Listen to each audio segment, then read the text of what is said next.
Bengals steal one from the Browns on opening day. Mike Petraglia inside Huntington Bank Field. Here on Sunday, it was better to be lucky than good, maybe if you're the Bengals. Certainly if you're Joe Burrow. Bengals beat the Browns 17-16 on a day where the Bengals amassed just 159 yards of total offense. That's right, they didn't even reach 200 yards total offense against Myles Garrett, Denzel Ward, Mason Graham, and the Cleveland Browns defense. Jim Schwartz drew up the right plan for the Browns defense again, but here on Sunday, the Bengals were fortunate that Jordan Battle and DJ Turner came up with huge interceptions.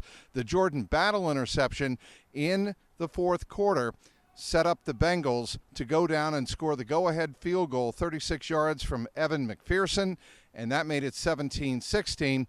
They were also very lucky that Andre Schmidt was the place kicker for the Cleveland Browns. Not only did he miss an extra point that would have put the Browns up 17-14 in this game, he also missed a 36-yard field goal with 2:22 remaining that would have given the Browns the lead. And the way the Bengals offense was playing, that 2-point lead that the Browns could have taken at that point might have been enough to seal the game. Instead, the Bengals got the ball back, but they could not convert a first down and gave the Browns one more opportunity, and that's when DJ Turner came up big. A pass from Joe Flacco off the hands of Cedric Tillman right into Johnny on the spot, DJ Turner, and that was essentially the ball game.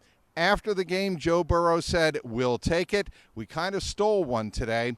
Zach Taylor, well, he took some responsibility for a almost disastrous three-play stretch in the fourth quarter just before the Bengals got the ball back and were unable to convert a first down. The previous drive to that, they took 3 consecutive snaps and faced 3rd and 28. And on third down on that drive, Burrow decided and Zach Taylor decided to drop back and throw the ball against a defense that knew they had to pass the ball, and they got sacked for a 3rd consecutive time. After the game, Zach Taylor said he probably should not have put Joe Burrow in that situation, just run the ball, and the way the defense was playing, punted away. So Zach Taylor taking some responsibility for what was nearly a disastrous stretch in this game. But let's focus on the defense. The defense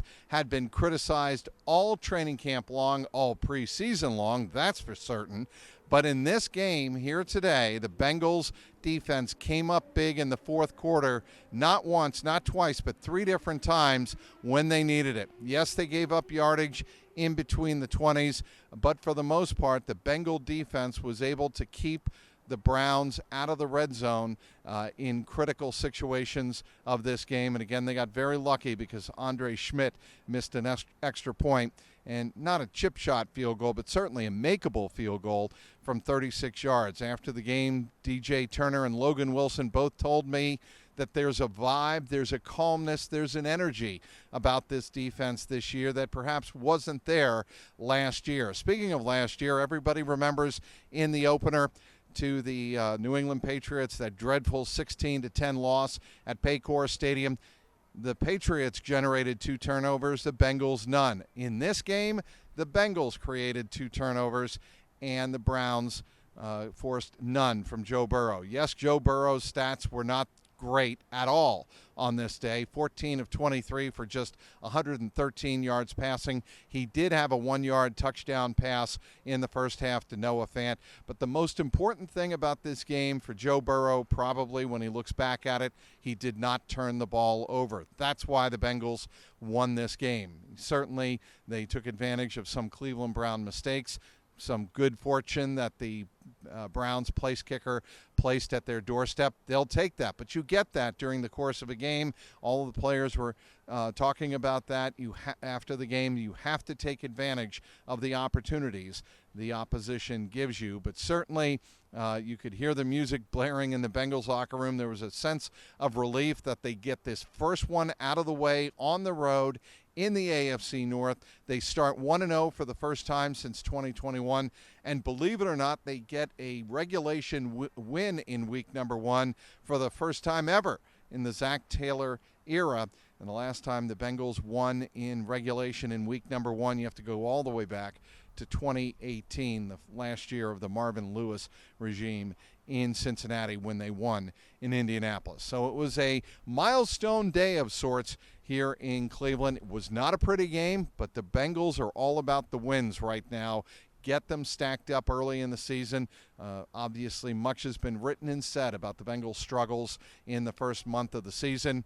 They get the first win out of the way here, thanks in large part to opportunistic defense and converting the turnovers that they got into points late in this game. So that was the reason the Bengals were able to win the game. Certainly they have to go back to the drawing board and figure some things out along the offensive line. Dalton Reisner had to come in for Lucas Patrick, who left with a calf injury. He did not return. Reisner stood in there pretty well for the rest of the game. As a matter of fact, his first series ended with that 1-yard Burrow to Noah Fant touchdown pass. So there is that type of sense that the Bengals do have some quality depth in the interior line with Dalton Reisner coming on board. In terms of Logan Wilson and also Geno Stone, they left momentarily in the second half in the third quarter, but they both returned from their injuries and were able to contribute down the stretch. This one's in the books. The Bengals get the much-needed win that they wanted in week number 1, 17-16 over the Cleveland Browns. We'll have you completely covered on clnscincy.com. My recap of this game is up there now. Skinny and I of Local 12 will have the Jungle Roar podcast momentarily up on youtube.com/@JungleRoarPod. And check out my X page at Trags, Trags, for all of the locker room interviews. Final again, the Bengals 17, the Browns 16. Inside Huntington Bank Field, Mike Petraglia, CLNS Media.